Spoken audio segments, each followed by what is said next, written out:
सकता, वरना हड्डियाँ टूटेंगी। ठीक, तो ऐसा करते हैं, रेस करते हैं, कोशिश करते हैं।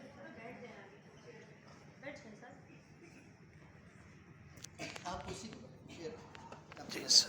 ये हाथ रखा मैंने, जहाँ हाथ था, जहाँ पे दिल है उस पोजीशन पे ये रखा।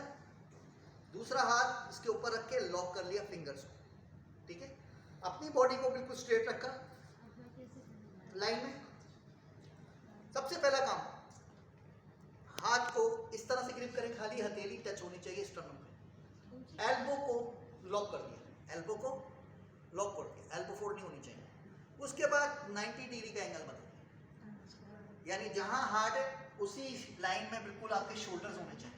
साइड से देखें तो मेरे हाथ दोनों स्ट्रेट होने चाहिए। जरा सा भी एंगल चेंज होगा तो ये डाइवर्ट हो जाएगा। इसका मतलब अगर आप 90 डिग्री दिल दबाना चाहते हैं तो 90 डिग्री, जैसे मैंने 90 डिग्री लगाया था मेरा बॉडी